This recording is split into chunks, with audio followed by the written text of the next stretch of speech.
Sigismond had the advantage of reach with his long blade, and Abaddon held the advantage of strength in his Terminator plate. My lord would fight with a weighty disadvantage of the talon upon his balancing hand. But it gave him a devastating weapon, if the jewel allowed him a chance to use it. Sigismond would be faster in his ornate power armor, but there was no way of knowing how much age had slowed him. Abaddon and Sigismund's blades met for the first time, skidding clash and that sprayed sparks across both warriors. I thought it might have been a signal for both sides to charge, for us to butcher Sigismund's elite while the lords battled. Yet there was no such uproar. I felt the acidic squirt of adrenal narcotics pumping through Amuriel's bloodstream, injected by his armor in response to his battle hunger. He flinched and winced with the crashing blows of the warlord's blades, and he was not the only one to follow the fight with such ferocious focus, doubtless imagining he wielded a sword in Abaddon's place. Their clashing blades brought a storm's light to the place of austere darkness. Lightning sheeted across the cracked marble walls and illuminated the stained glass windows, bathing the cold statues' faces of Black Templar heroes in flashes of even colder illumination. Those stone worthies looked on only marginally more stoic than the watching warriors of both black-clad hosts. In the years after the duel, those of us fortunate enough to witness it have spoken in terms both trite and profound of how it played out. One of Xadu's preferred claims is that Abaddon led Sigismund the entire time, that our Lord laughed all the while as he toyed with the ancient Black Templar before delivering the death blow. This is the tale related by shrieking masquerades, various war bands, and one that Telemachron has never contradicted. Amuriel once described it in terms I preferred, saying that Sigismund was ice and precision, while Abaddon was passion and fire. That bore the ring of truth from what I saw through Amuriel's own eyes. Sigismund knew he would die, even if he defeated Abaddon. He and his warriors were outnumbered 4-1. His ship still rolled in the void, still burned within as our boarding parties swept through its veins like venom in the bloodstream. But if the battle for the Eternal Crusader was still in doubt, there was no such mystery surrounding the endgame within this chamber.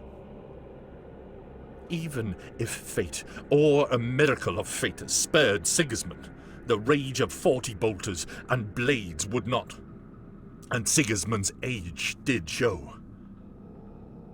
It slowed him, the finest duelist ever to wear ceramite, to a pace that was no faster than Abaddon in his hulking Terminator plate.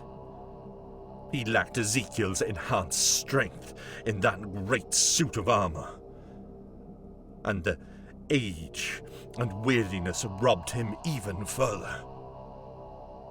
He was already decorated in the blood of my slain brothers, and this was far from his first battle of the day. were his old hearts straining? Would they fail him now and burst in his proud chest? Is that how the greatest of space marine legends was fated to end? I found the signs of Sigismund's aged, unconscionably tragic, a fact that Ezekiel later mocked me for, calling it a symptom of my maudlin ties and nature.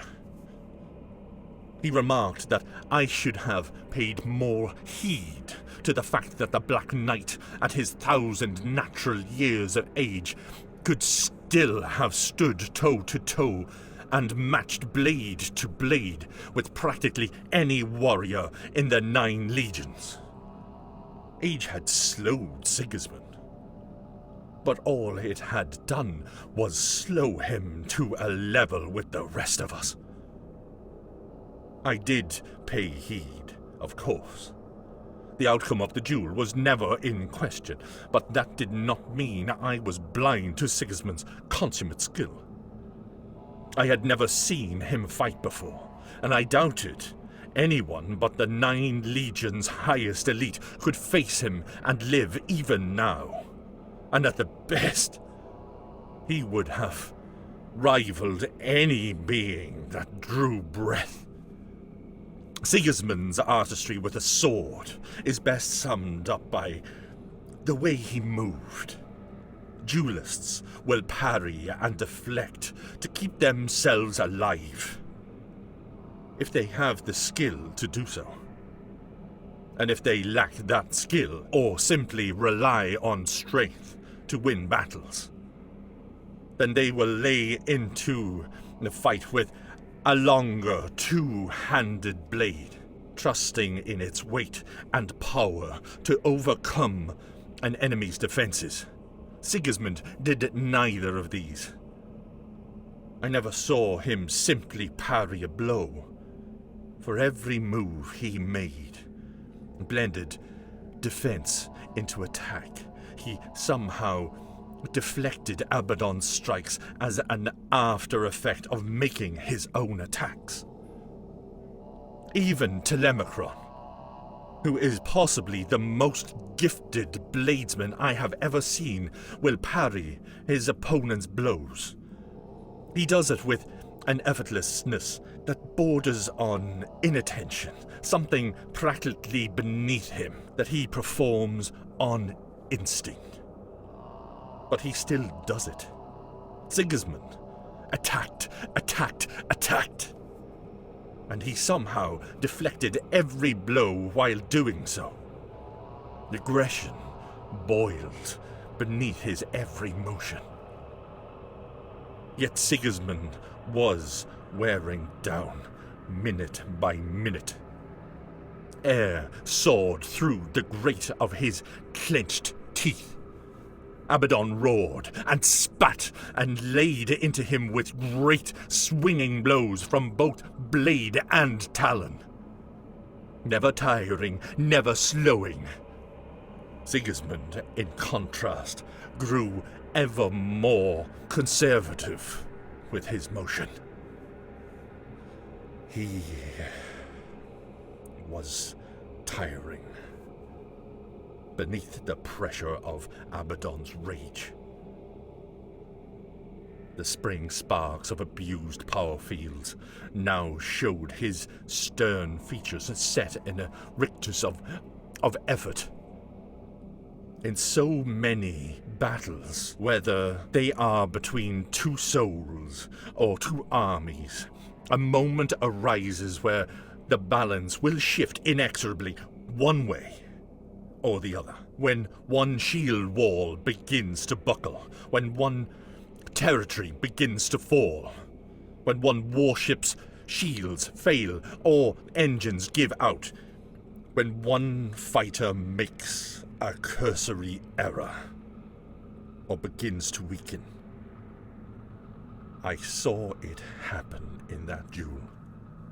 I saw Sigismund take a step back, just a single step. But this first of the battle so far. Abaddon's lightning-lit features turned cruel and confident, with bitter mirth and... "Tell me something," I said before I leave. Speak. "Sigismond, how did he wound you?" Abaddon fell silent. The vicious vitality of ambition bleeding away, the black rebreather covered much of his face, and the murk occluded some of his expression. But I believe, for the very first time, I saw something like shame flicker across my lord's face. How curious.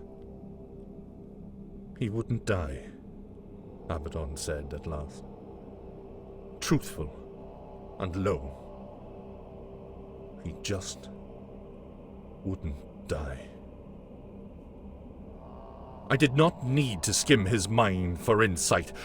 Just for his tone, I knew what had happened. He baited you. You were lost in rage. I saw the muscles of Abaddon's jaw and throat clench as he ground his teeth. It was over before I knew he had struck me. I couldn't breathe. I felt no pain, but I couldn't breathe. The black sword was buried to the hilt, like the old man had sheathed it inside my chest. Ezekiel's voice was soft across the speakers, cushioned by the bitterness and fascination of reflection. His words were almost staccato whispers, each one a drop of acid on bare skin. The only way to kill me was to welcome his own death. And he did it. The moment the chance arose. We were face to face like that, with his blade through my body. My armor sparked, and it failed. I lashed back. His blood soaked the talon, and he fell. I remained quiet, letting Abaddon's tail unspool. His eyes were looking through me, not seeing what was, but what had been. He wasn't dead. He was on the floor, sprawled like a corpse, disemboweled and torn in two, but he still lived. I was on my knees, forcing my dead lungs to keep breathing, kneeling over him like an apothecary. The black sword still through me. Our eyes met, and he spoke. I did not ask Abaddon to tell me. I reached into his thoughts, then, tentatively at first, just in case he rebuffed my presence. Then I closed my eyes, and I saw the Black Knight fallen and ripped apart, his sword brethren gone or dead, I did not know. Red stained Sigismund's tabard, red decorated the deck beneath and around him, red in Abaddon's eyes misting his sight. So much blood. Here, at the last, he looked every one of his years, with time's lines cracking his face.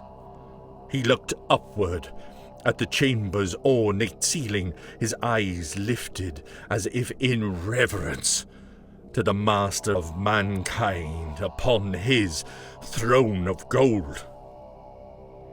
Sigismund's hand trembled, still twitching, seeking his fallen sword. No. Abaddon murmured with brotherly gentleness through the running of his blood and the heaving of his chest. No. It's over. Sleep now in the failure you have earned. The knight's fingertips scrapped at the hilt of his blade. So very close. Yet he lacked the strength to move even that far. His face was bloodless blue of the newly dead, and yet still he breathed. Sigismond, Lips darkened by his own lifeblood. this claw has killed 2 Primarchs. It wounded the Emperor unto death. I would have spared it. The taste of your life as well, if only you could see what I have seen. As I stared through Abaddon's eyes, I confess, I expected the triteness of some knightly oath, or a final murmur in the Emperor's name. Instead, the ruined thing that has been First Captain of the Imperial Fist and High Marshal of the Black Templars spoke through a mouthful of blood, committing the last of his life to biting off each word, ensuring he spoke each one in shivering, sanguine clarity. You will die as your weakling father did. Soulless, honorless, weeping, and ashamed. Sigismund's last word was also his last breath. It sighed out of his mouth, taking his soul with it.